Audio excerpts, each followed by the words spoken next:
என்னங்க பார்க்கவே செம்ம டெம்டிங்காக இருக்குல்ல. இதுதான் இடிச்ச கோழி வறுவல். நெக்ஸ்ட் டைம் சிக்கன் எடுத்தீங்கன்னா இந்த ரெசிபியை கண்டிப்பாக ட்ரை பண்ணுங்க. இப்போ நான் ரெசிபி சொல்லட்டா?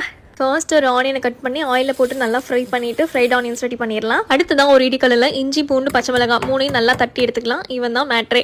இப்போ 3/4 கிலோ சிக்கன் எடுத்திருக்கேன். அதில் மிளகாய் தூள், மல்லித்தூள், கரம் மசாலா, சிக்கன் மசாலா, தயிர், கருவேப்பிலை, புதினா, அப்புறம் நம்ம இப்போ இடித்த இஞ்சி பூண்டு பச்சை மிளகாய், கடைசியாக ஃப்ரைட் ஆனியன்ஸ் எல்லாத்தையும் சேர்த்து நல்லா மிக்ஸ் பண்ணி ஒரு 1/2 மணி நேரத்துக்கு இன்னும் அப்படியே வச்சிடலாம். அடுத்ததான் வெங்காயம் பொரிச்ச எண்ணெயிலேயே 4 சின்ன வெங்காயத்தை போட்டு வதக்கிட்டு மேரினேட் பண்ண சிக்கனையும் கொஞ்சமாக தண்ணியும் சேர்த்து மூடி வச்சிடலாம். ஒரு 5 நிமிஷம் கழிச்சு இவனை ஓப்பன் பண்ணி இப்படி ஒரு பரட்டு அப்படி ஒரு பரட்டு பரட்டிட்டு மூடி வச்சிடறேன். ஒரு 10 நிமிஷம் கழிச்சு ஓப்பன் பண்ணிங்கன்னா சிக்கன் சூப்பராக பூ மாதிரி வெந்து இது மாதிரி பார்க்கறக்கே செம்ம டெம்டிங்காக இருக்கும். அப்படியே அவன் மேலே கொத்தமல்லி தூவி ஆஃப் பண்ணி இறக்குனீங்கன்னா சூப்பரான இடிச்ச கோழி வறுவல் ரெடிங்க.